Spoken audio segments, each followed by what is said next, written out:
फिलिस्तीन से 100 मील से भी ज्यादा दूर बना ये ऑर्गेनाइजेशन आखिर कैसे हमास में बदल गया, जिसका नाम रखा इस्लामिक रेजिस्टेंस मूवमेंट। अरबी में इसका एक्रोनिम बनता है हमास। हमास ने साफ कहा था कि उनका मकसद है हथियारों के दम पर एक आजाद फिलिस्तीन देश बनाना और इजराइल देश को पूरी तरह खत्म कर देना। तो साल 1990 में इस कहानी में एंट्री होती है ईरान की। यही से इजराइल के खिलाफ लड़ने की जिम्मेदारी हमास ने अपने ऊपर ले ली। यासीन के मौत के बाद हमास के हमले और ज्यादा बढ़ गए, लेकिन असली बवाल तो इसके बाद शुरू हुआ और देखते ही देखते ये लड़ाई एक सिविल वॉर में बदल गया। लेकिन इसके बाद जो हुआ वो किसी को भी उम्मीद नहीं थी। तो ये है इंडिया और इंडिया से वेस्ट की तरफ ये है इजिप्ट। इजिप्ट के सुएज कैनाल के पास एक शहर है इस्माइलिया। साल 1928 में इसी शहर में हसन अल बन्ना नाम के एक टीचर ने एक ऑर्गेनाइजेशन की शुरुआत की थी, जिसका नाम था मुस्लिम ब्रदरहुड। इस ऑर्गेनाइजेशन को बनाने का मकसद था देश से गरीबी मिटाना और देश में इस्लामिक नियम यानी कि शरिया लॉ लागू करना। 1940 के दशक तक ये ऑर्गेनाइजेशन इजिप्ट के सिनाई पेनिनसुला तक फैल गया था, जो उस समय के फिलिस्तीन के बॉर्डर से बिल्कुल सटा हुआ इलाका था। लेकिन सवाल यह है कि फिलिस्तीन से 100 मील से भी ज्यादा दूर बना ये ऑर्गेनाइजेशन आखिर कैसे हमास में बदल गया और कैसे गाजा पट्टी को अपने कब्जे में कर लिया। तो इस कहानी का शुरुआत होता है साल 1947 में। इस साल यूनाइटेड नेशंस ने पैलेस्टाइन को धर्म की बेसिस पर दो अलग अलग देशों में बांटने का प्लान बनाया, यहूदी लोगों के लिए इजराइल और अरब लोगों के लिए पैलेस्टाइन। लेकिन यूएन के इस फैसले से नाखुश होकर 15 मई 1948 इजराइल देश बनने के ठीक एक दिन बाद ही कई अरब देशों जैसे कि Egypt, Jordan, Syria, Lebanon, Iraq एक साथ मिलकर इजराइल के खिलाफ एक वॉर स्टार्ट कर दी। इसे पहला अरब इजराइल वॉर कहा जाता है। इस वार में मुस्लिम ब्रदरहुड ऑर्गेनाइजेशन के 10,000 से भी ज्यादा लोग इजराइल के खिलाफ जंग लड़े थे। लेकिन इतने सारे देशों के खिलाफ भी इजराइल ये जंग जीत जाता है और फिलिस्तीन के गाजा पट्टी और वेस्ट बैंक के अलावा सभी हिस्सों को अपने कब्जे में कर लेता है। लेकिन जो गाजा पट्टी था उसका कंट्रोल इजिप्ट के हाथ में आ गया था। 1948 से 1967 तक गाजा पर सिर्फ इजिप्ट का ही कंट्रोल था, जिससे मुस्लिम ब्रदरहुड को गाजा में भी फैलने का मौका मिल गया था। इसके बाद साल 1967 में इजराइल और उसके पड़ोसी अरब देश जैसे कि इजिप्ट, जॉर्डन, सीरिया, लेबनान और इराक के बीच फिर से एक जंग हुई। इसे 6 डे वॉर कहा जाता है क्योंकि ये वॉर 6 दिन तक चला था। इस दूसरे अरब इजराइल वॉर भी इजराइल जीत जाता है और इस बार फिलिस्तीन के वेस्ट बैंक और इजिप्ट के कंट्रोल में जो गाजा पट्टी था उसे भी अपने कब्जे में कर लेता है। इसके बाद साल 1973 में गाजा पर जब इजराइल का ही कब्जा था, तब मुस्लिम ब्रदरहुड के एक मेंबर शेख अहमद यासीन, जो एक फिलिस्तीनी क्लेरिक था, उसने मुस्लिम ब्रदरहुड के ही एक शाखा के रूप में मुजामा अल इस्लामिया नाम की चैरिटी ऑर्गेनाइजेशन बनाई थी। इस ऑर्गेनाइजेशन को ही हमास का शुरुआती रूप माना जाता है। साल 1978 में यासीन की इस ऑर्गेनाइजेशन ने इजराइल सरकार के पास ऑफिशियली खुद को एक एनजीओ के तौर पर रजिस्टर करवा लिया था और इजराइल के सरकार ने ही इस ऑर्गेनाइजेशन को गाजा में स्कूल्स, हॉस्पिटल्स और मस्जिद बनाने का लाइसेंस भी दिया था। इसी लाइसेंस के तहत इस चैरिटी ने गाजा में इस्लामिक यूनिवर्सिटी ऑफ गाजा की निर्माण की थी। शुरुआत में इस चैरिटी को लोगों के भलाई के काम करने के लिए ही जाना जाता था।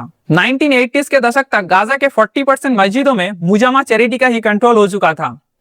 फिर 1984 में इजरायली आर्मी ने गाजा के एक मस्जिद में अचानक छापा मारा और वहां उन्हें बहुत सारा हथियार मिले। इस हथियार रखने और जमा करने की जुर्म में मुजामा चैरिटी के हेड यानी कि शेख अहमद यासीन को अरेस्ट कर लिया जाता है और उन्हें 13 साल की सजा सुनाई जाती है। लेकिन इसके ठीक एक साल बाद साल 1985 में फिलिस्तीन और इजराइल के बीच एक प्रिजनर एक्सचेंज एग्रीमेंट के तहत यासीन को जेल से छोड़ दिया जाता है। इसके ठीक 2 साल बाद इस कहानी में एक बड़ा मोड़ आया। असल में 1948 के अरब इजराइल वॉर के बाद इजराइल ने अपने कब्जे किए हुए इलाकों से बहुत बड़ी संख्या में फिलिस्तीनियों को उनके ही घर से निकाल दिया था।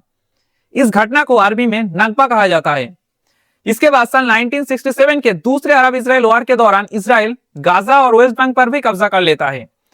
वह इजरायली सेटलर्स धीरे धीरे फिलिस्तीनियों से उनके ही घर और जमीन छीनकर वह अपने घर बनाने लगे थे। इसीलिए साल 1987 में पहली बार इस इजरायली कब्जे के खिलाफ एक मास प्रोटेस्ट शुरू हुआ।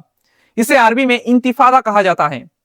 लेकिन इस प्रोटेस्ट में मुस्लिम ब्रदरहुड और मुजामा चैरिटी ने ऑफिशियली पार्टिसिपेट नहीं किया, क्योंकि शेख यासीन को अच्छे से मालूम था अगर मुजामा चैरिटी ने इस प्रोटेस्ट में पार्टिसिपेट किया तो इजराइल उनसे सारे लाइसेंस छीन लेगा और उनकी सालों की मेहनत से खड़ी किए गए इस चैरिटी को किसी ना किसी तरह खत्म कर देगा। लेकिन इसका मतलब यह बिल्कुल नहीं था कि शेख यासीन इजराइल के पक्ष में थे। यासीन का भी असली मकसद तो एक आजाद फिलिस्तीन देश बनाने का ही था।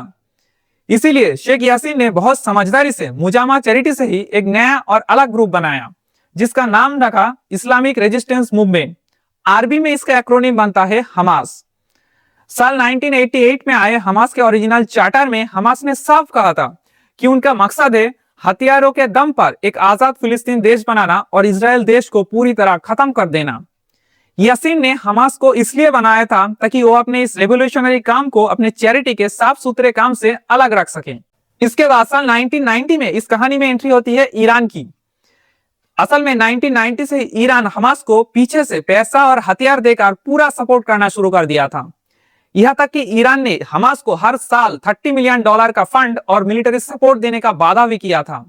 इसके अलावा ईरान ने अपने इस्लामिक रेवोल्यूशनरी गार्ड्स के सीक्रेट लोकेशंस पर हमास के फाइटर्स को एडवांस मिलिट्री ट्रेनिंग भी दी थी। दरअसल ईरान इजराइल को अपना सबसे बड़ा दुश्मन मानता है और हमास भी इजराइल को पूरी तरह खत्म करना चाहता है।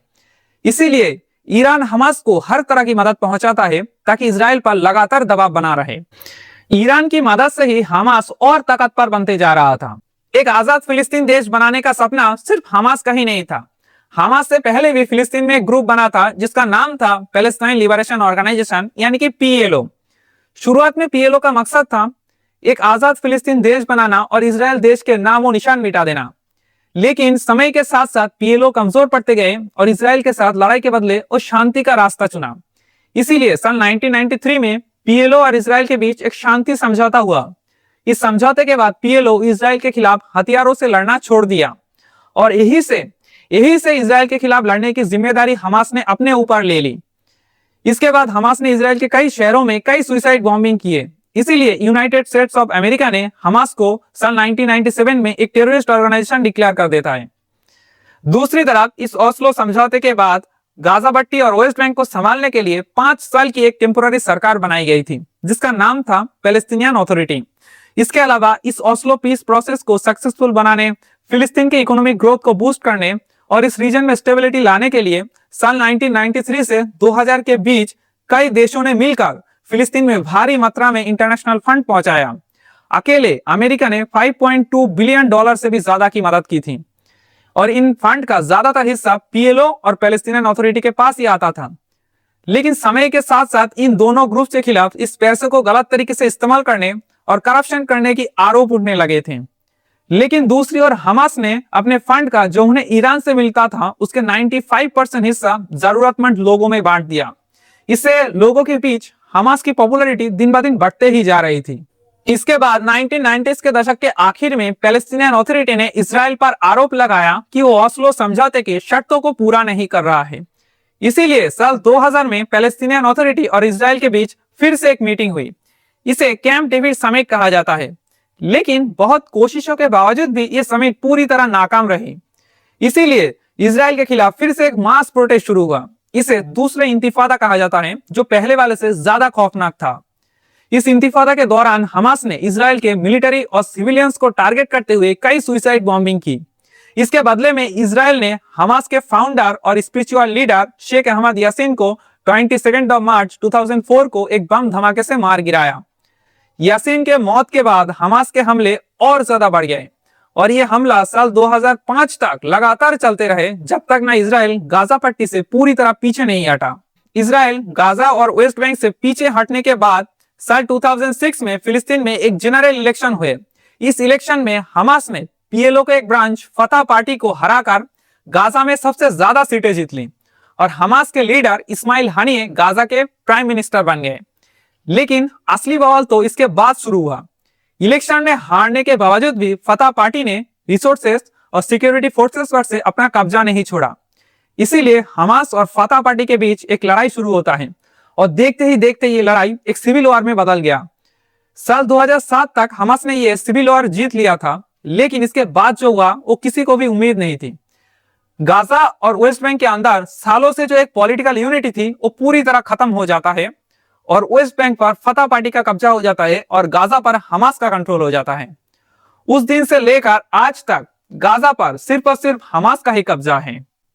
तो हमास के ये पूरी कहानी सुनने के बाद आपको क्या लगता है? क्या हमास एक टेररिस्ट ऑर्गेनाइजेशन है या फिर वो एक फ्रीडम फाइटर्स की ऑर्गेनाइजेशन है जो अपने देश के लिए आजादी की लड़ाई लड़ रहे हैं। कमेंट में अपनी राय जरूर बताना। So thanks for watching. I will see you in the next one.